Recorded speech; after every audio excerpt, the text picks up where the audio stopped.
Lesson 5 is on more theorems about lines and planes, and we'll also be doing our second construction lab, so make sure you have your compass and a straight edge. Also make sure you're doing the warm-up sections at the beginning of the lesson and read over those in your book. This lesson will have lots of theorems to cover, but before we do that, let's just talk about a couple of different types of lines. And when we compare lines, sometimes we need to use the words parallel and perpendicular. And parallel lines, those basically they both go in the same direction, and those could be lines. We could draw the arrows on the ends, and a lot of times the lines that have closed arrows, we call those. Now, if those two lines are truly parallel, they will be designated. The problems in your homework set or on your exam, they'll want you to know if they're parallel, and they'll do that by putting open arrows like that on the lines. So when you see those open lines like that on two or more lines together, and they kind of look parallel anyway, that it just assures you that they are parallel. Now, perpendicular lines, those form 90-degree intersections basically, and they could be lines again or line segments, so we can draw these closed arrows on the ends to represent that those are lines, and then we'll put a box right here on the corner. And so when you see that, that gives it away that those two lines are perpendicular to each other, and they probably look fairly perpendicular anyway, but that just confirms it to you that those are perpendicular, and so you should know right away that that angle that's formed there is equal to 90 degrees. And a lot of times you'll have problems where they ask you some questions about measuring different angles, and you don't have all the numerical values for the angles, but if you see that little box there on the corner, that should tell you, oh, well, that one's 90 degrees, so I know the numerical value of that one. Well, now that you understand a little more about parallel and perpendicular, let's talk about the theorems. Let's look at theorem 1 here, and that one is also explained or proved in lesson 29 in the practice. And remember, theorems, they always have to be proved. We're deducing a new truth, and we say that it is true because the postulates that it's based on are true. So if you have two parallel planes and those are cut by a third plane, then the lines of intersection are parallel. So just as an example there, I have two planes drawn. We'll assume that they're parallel. If those are cut by a third plane, and we'll just go ahead and draw that in here. We'll draw the sides in like that, and then put the top and bottom on there, and we'll assume that that cuts those planes. So these intersections here and here, and I'll just draw those out a little bit just to show that line that would pass through there. Those lines would be parallel to each other. Theorem 5-2, if two lines in a plane are perpendicular to the same line, then they are parallel to each other. So basically what that is saying is that if we have two lines, and then there's a third one here, and we see right angle boxes on each of those intersections there, we know that those two lines are perpendicular to the same line, then that also means that these two lines are parallel to each other. Now look at theorem 5-3. In a plane, if a line is perpendicular to one of two parallel lines, then it's perpendicular to the other one. So you can see how it's similar to theorem 5-2. We have these two parallel lines, and here's this line. If it's perpendicular to one of those two parallel lines, then if we continue drawing it out, it will be perpendicular to the other one as well. Sometimes we call that the converse statement, where the if statement of one sentence is replaced. It's now the then statement basically. So if you've noticed, all these theorems, they have these if and then sections to them, a hypothesis and a conclusion. Now you can see this idea about converse statements even better in theorem 5-4 and 5-5, where 5-4 says if two lines are perpendicular, then they form congruent adjacent angles. Look at the next one. If two lines form congruent adjacent angles, then they are perpendicular. So those are converse statements. Both of them are true. Converses aren't always true, but in this case they are. So what that's saying is that if you have these two lines that are perpendicular, the adjacent angles, which means the angles next to each other, those are congruent. So the one to the left here would be congruent. Then that one that's above would be congruent to the one below. That one that's on the left would be congruent to the one on the right, and so on. And then we have theorem 5-6, all right angles are congruent. Remember in lesson 4 I showed you Euclid's 5 postulates. This is postulate number 4. And so to Euclid, this did not have to be proved, but here it's being proved, and we'll understand why that is more when we study the proof of this in lesson 27. So it is interesting, while Euclid thought that these ideas were assumed to be true without proof, this theorem 5-6, today we don't see it as true without proof. Either way, whether it's a postulate or a theorem, it's still true. All right angles are congruent, but because man's reasoning about nature is imperfect, the way we classify and define things will change over time. Now there's one postulate we do want to cover in lesson 5, that's postulate 10.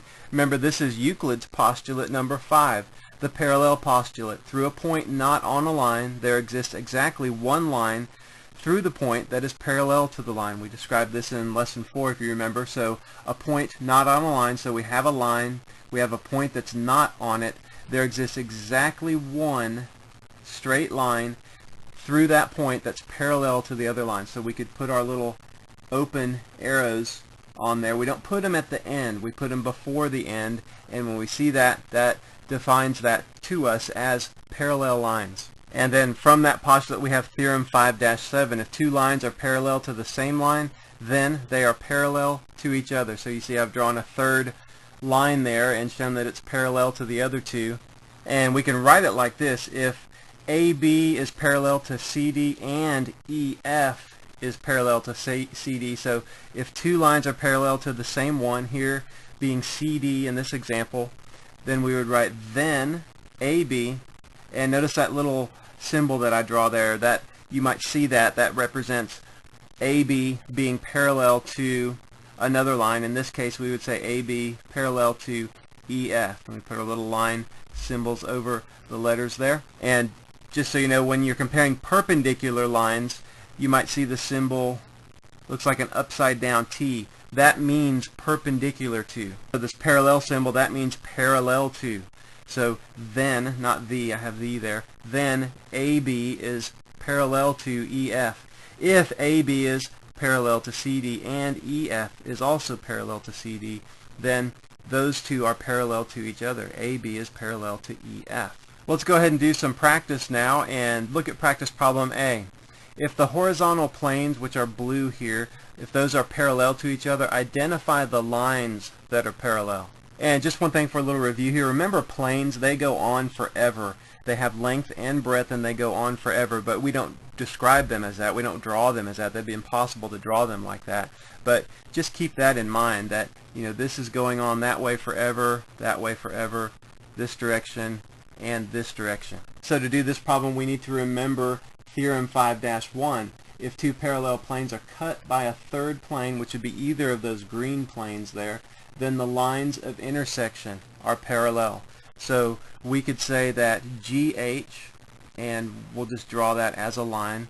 So we'll say, have the line symbol there, GH is parallel to IJ. And then also we need to say that GH, that's parallel to KL as well. Now just think about it, we applied theorem 5-1 for that. Now think about theorem 5-7. If two lines are parallel to the same line, then they're parallel to each other. So IJ and KL are both parallel to GH, so that means that IJ, that line, is parallel to line KL. So that is based on theorem 5-7. So did you see the hierarchy there? I mean, the pattern that went on? We couldn't really define IJ as parallel to KL until we applied theorem 5-1. We had to apply that theorem first to show that IJ and KL were parallel to the same line. Then we could say IJ is parallel to KL. We couldn't do IJ parallel to KL first. So there was an order there, and that's important to see. Look at practice problem B. In that figure, line OP is parallel to QR. QR is perpendicular to MN. So what is the relationship between MN and ST? Well, think about theorem 5-3 in a plane, and we don't have to have a plane drawn to know. When you're looking at a flat surface like a page, just assume that that's a plane. So in a plane, if a line is perpendicular to one of two parallel lines, then it's perpendicular to the other one.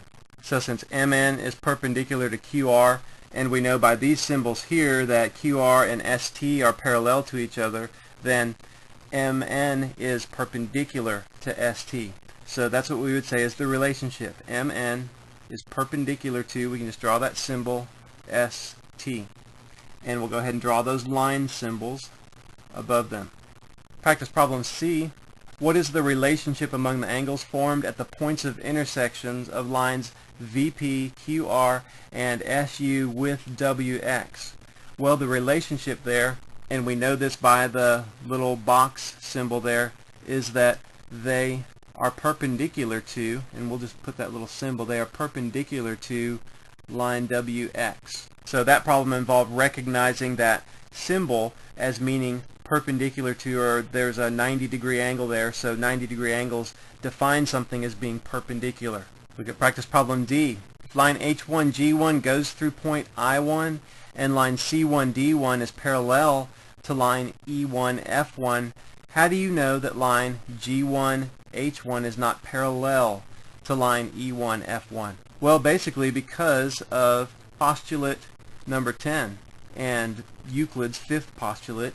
But postulate 10 in the Saxon book, that says that through a point not on a line, so in this case we're concerned with this point I1 right here, it's not on line E1F1, there exists exactly one line, not two, not three, but only one, through the point, so meaning through point I1, that's parallel to E1F1.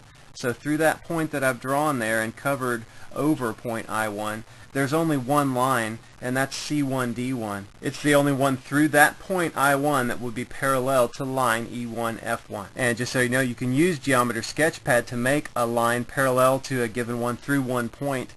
And first what you do is you make a line, then you go up here and unhighlight it, then click the point, just put a point somewhere.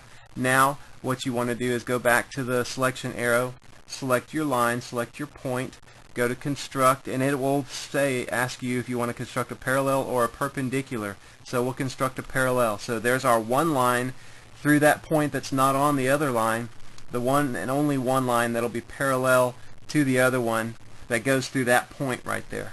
Let's do one more problem. Jim is securing a post in the ground with concrete. Before it dries, he measures the angle on one side to make sure it's 90 degrees. Without measuring it, how can he be sure the adjacent side is also 90 degrees? So just think about it. He's got the ground here, which we can assume is flat, and he's got a post that he's putting in the ground. He measures one side. He knows that side there is 90 degrees. We'll put a little box there representing that. Well, we can basically use theorem 5-4 here, because if two lines are perpendicular, then they form congruent adjacent angles. And so we can assume that the post is one line or line segment, the ground is the other, and we have a 90 degree right there. We can assume this one is also 90 degrees. That adjacent side is 90 degrees. Okay, well, let's go on to more theorems about lines and planes and the construction lab number 2, constructing a perpendicular line through a point on a line. So get out your straight edge or ruler and get out your compass, and let's go ahead and make this perpendicular line. So the first thing you want to do is just take your ruler or straight edge and make a straight line. Now think about what we're doing here. We're constructing a perpendicular line through a point on that line. And so, we could just draw a line like this and say, oh, well, that's perpendicular. I mean, it's fairly easy to get pretty close just drawing it and have something that's pretty perpendicular. However, what we want to do with construction is get more exact than that, get as close to exactly perpendicular as we can. And so let's remove that, and let's just put a point right here. It doesn't really matter where we put that point, but I'll put it right there. And then take your compass and put the point of the compass right there on that point that you just drew, the metal tip of the compass, put it right there. And then we'll put a little arc on this side, and then you need to move it around and put another arc on the other side. And so what have we done there? Well, we've made 2 points that are equal distance from that first point that we did. So that blue point there is basically a midpoint now. And so next what we want to do is we want to put our point of our compass, put it to the left over there, put it on that left pink dot, And then to the right of the blue point, we want to stretch the compass out, so we'll make an arc over to the right. It's going to come through over there to the right, and so we extend that up above the point there, and then we go down below as well. And now we keep that distance constant, and we move it over to the other point on the right hand side, and we come back through. We make an arc up there, and then we need to make one down below as well. Now it's pretty apparent I was off quite a bit on that first construction that I tried to do that intersection at the top, so I redid that. And now what you need to do is, you can see that you have these intersections here and here, and if you draw a line in between those through the center, that should be a perpendicular line. And you can see there that looks pretty perpendicular. You get your compass out to measure it and confirm it, but that's how you construct a perpendicular line through a point on a line. Okay, well that's all for lesson 5.